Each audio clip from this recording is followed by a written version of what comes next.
Hey guys, welcome back to the farm. Hey, I've been getting a lot of questions on if I'm going to do a future of the farm video, because I've been doing I did a past video on the history of the farm. Well, here it is. The boys and I got together and had a discussion on where we want to move the farm going forward. Dad was there, you know, we took over from him, but he's still going to be there working with us most days, almost every day, hopefully. So we got to remain respectful towards each other. We're all very strong-willed, strong-minded. I like to think that I'm the hardest head out of all of them. Knowing that, you have to be smart enough to pull back sometimes. The boys, they're no slouches either, trust me. I'd like to get them on camera someday. I know you want to see them too, but they're just, it's not their cup of tea. You get this camera pointing at people, sometimes they get a little shy and intimidated even. But beyond that, what's going to happen? What are we thinking? Well, you got to remember, we're a dairy cash crop operation. You've seen all that equipment we've got, and that's because Dad, as he was building the farm from Grandpa, he expanded on the land, got to the point with the cows, where he was pretty satisfied, and we all have been. We grew it from when he had it to 80 to about 200, and increased the land. I think he increased it over by 1,000 acres, just him alone, in the past 30 years, so which is no easy feat anywhere, let alone where we're at in Michigan. But anywhere in the country, land's just gone way up. Being that we're that diversified with the milk and the crops, that's what's driven our success, no doubt about it. And enough young guys here willing to take a pay cut to grow the farm and really do it for the lifestyle and not necessarily the money aspect of it. One of the first things that came up is what are we going to do? Are we going to expand the herd, stay the same, downsize? And as just the last couple of videos I've kind of explained, we've slowly been downsizing the herd, and we're down to about 150 now. Reason being is because our milking parlor is older and it can't take that many more cows. Looked at putting a new one in, used one I should say, and they just don't want to do it at this point. I was pushing for it. You can get some used ones, and that might still happen in the future, but as for right now, we're going to keep it the same. Being that we're down to 150 milking cows, we're knocking them out in 3 hours at night. It's more like 4 in the morning. 4 hours in the morning milking, but 3 at night. You're in the house. You're done by 7 o'clock, which will be nice this summer while we're still planting fields and chopping and things like that. So the milking parlor, we're going to keep the same. As far as the silos, I was a big advocate. I want to get rid of them. I had to plan to take that center one down so I could get in there with a mixer. But to do that, to pile that feed, you're going to have to lay down a massive, massive piece of concrete. It could be up over $100,000 easy.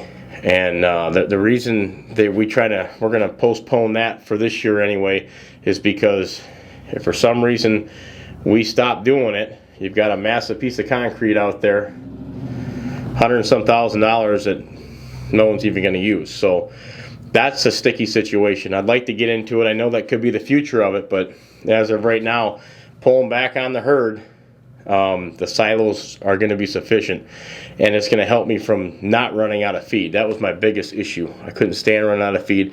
We'll see how we do on corn silos this year. We'll have the remainder in them bags, but hopefully we have enough. We'll know more this summer. You know, pulling back them cow numbers like we're doing. Like I said, I was culling heavy. A lot of you dairy farmers know what I'm talking about, that lingo. Shipping them cows that they're having problems getting bred and maybe have issues with their feet, because we've got plenty of replacements coming. By doing that, you've got a steady income coming from the beef market. Beef is an all-time high right now. Those of you that farm know this, and even a week-old bull calf. We ship all our bull calves at a week-old. Guys will buy them, but we've been taking them to market because there's been a bidding, I almost say a bidding war going on up there. People want these calves. Most of it so they can raise them on up. Some of them they're buying them so they can eat them for veal, but that's not as common. I can remember in the last 25 years, bull calves were $1 a piece. You could barely get rid of them. I've seen them up then it was 10 to 25, and then it stabled probably 10 years ago to 150 bucks, which everybody was pretty happy with. But as of right now, because I think they're projecting a beef shortage, these little calves are going for $300 take home. That's almost unheard of. We've had them up to $330 we got in the last month. So there's something going on there. So if there's ever a time to pull back on cow numbers, cull heavy, get rid of your bull calves, now is the time. That's what I told the boys. We're hitting that right on. And so that's been a help. You know, this world changes every day, it seems like. So right now the crop prices are projecting, they're trending downward, all very, very low. You can't even barely break even. And that happened last year's crop. We didn't do very well. The 2 years before that were good. But it's just a cycle, something that we can't control. It's like the weather. It's a risky business that we're in. The milk price right now is decent. Where I don't want to speak for anybody else. I'm fairly happy with it. It's stable. Like it to be higher. You always want it to be a little higher. But as of right now, we're getting our bills paid, and it's not like we're that pinched on it. But what's the plan? If we're not going to do much with the dairy, and we're going to pretty much keep it the same, like I just said, they're not scared. My brothers aren't scared of. They're just trying to play the long game. They're trying to be smart about it, and I understand that. And so I'm trying to pull back my push on all that and just listen to what they have to say. This isn't, you know, it changes every day. So this doesn't mean this won't happen in the future, but I'm talking for this year. Look for us to be tiling some more ground. After all of that rain, you've seen them videos, getting stuck with the combine, getting stuck with the planter even one time. Last spring, we're going to try to tile some more fields. We're going to put our money in the fields, and hopefully we're going to have more opportunity to buy more land. So we're going to try to increase the land and get the remainder of it tiled, and any extra money we're going to pay down debt. A lot of people think we run around here debt free. You don't rack up that amount of equipment and acreage like Dad did. Paid for it in cash, but he did pretty darn good. We're not that far off, but it's different when you're the one that's in charge now. And I always tell the boys, you know, there's so much that goes into this farming. You know, it's beyond just the day-to-day milking and the work to keep it going. You know, I always say, I'm going to check up on everything. The people we're getting our feed from, making sure their price is in line, the insurance, the liability, the blanket policy on all the equipment, crop insurance, the land taxes. I just got a stack of land taxes on all our parcels. All of them went up this year. They go up every year. So it's not as easy as everybody always thinks. Like I said, the boys, if something were to happen in this place, they're not looking at Dad. They're looking at us. Like, these guys got together and they ran it in the ground. And it's going to be, I'm going to make sure that don't ever happen, because I'm going to try to dot every I and cross every T from here on out and make a sound, non-emotional business decision, whether we're going to benefit the farm and our families. That's how it's got to work. A few other things you're worrying about is we're constantly trying to pre-buy fuel, propane. We were propane around here. I wish we were natural gas, but propane. Fertilizer prices, they're up and down. They just had a ship get blown up by some pirates full of fertilizer. That could affect us. The spray that we use on our fields, it's a non-ever-ending of paying attention. So tiling fields, trying to buy more land. We've got some relationships out there on some fields that we rent that we would eventually hopefully have the opportunity to buy, and then beyond that maybe more that's around. But the prices of land is extremely high. Upgrade equipment. Look for us to constantly be upgrading equipment if we can.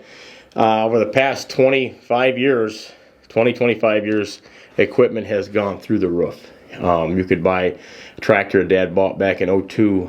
It's our 8400 that we're our planting tractor. We're about to see that get out. We had triples on the back at one point, but you remember that. That tractor is worth more than what he paid for it then, and we've used it for 23 years. So I mean, everything is just going upward. So if you can get a good buy on it now, you can literally use it, and it's really, equipment's became, if done right, an investment. Continue to pay off debt. You're not going to see that, but that's what we're moving on doing. And maybe in the future you're going to see a grain setup. I mean, that could be down the road, but I think that's where we're headed with this farm. We've got a prime spot on M53 at the Red Barn, American Flag Barn. There is natural gas there. A lot of sand and gravel in that field anyway. So that could be the future. And I'm not ruling out a future of staying small in the dairy, and possibly, if you're not messing with the parlor, this could be a robot farm someday. Depends on who else wants to come back. Mark's got a 16-year-old son right now A lot's going to happen in the next 5 to 10 years. You know, we're going to have Lonnie here with us. He's going to be running a lot more equipment this year, cutting some of the hay, hopefully. So just teaching them how to do things, because we know we're not going to be around forever. Anything can happen at any moment. Hopefully we last as long as possible. But, you know, if you guys have been with me for a few years anyway, I come out of that reactive arthritis stages. It was 2 years ago. 2 years ago, I was down to like 160 pounds, down 30 pounds, lost all my muscle in my legs. I was laid up on the couch, didn't work for 2 months. It was rough. So things can change, you know, in the blink of an eye. Luckily pulled out of that one. But that's why you've got to teach people sooner than later.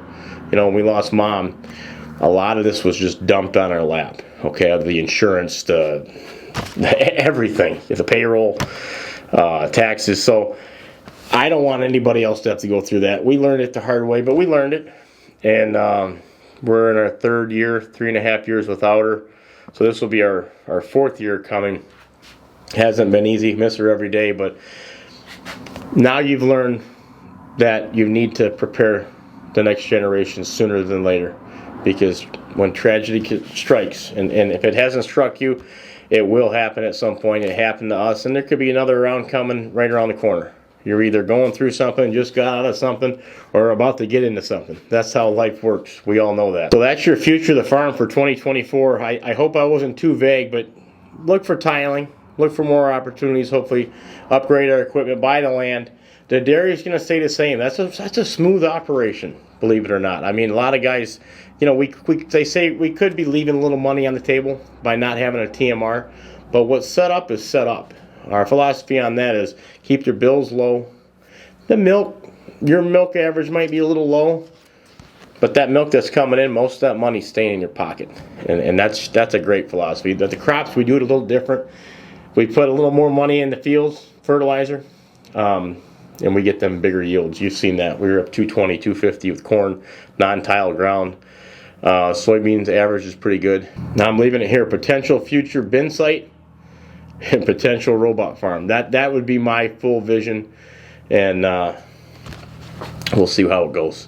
Everybody stay safe out there. 60 degrees is hitting this week. Actually, take that back. 70 degrees is hitting here in Michigan. Then it's supposed to fluctuate up and down. Average probably 50 for the next 2 weeks, which is still very good for March. So we're in March. I can't believe it. March Madness. Last year we got a bunch of snow in this month, so hopefully that don't happen. But thanks for stopping in. Take care. We're going to have a good week. I got another good video coming for you. You're going to like it. Take care. God bless.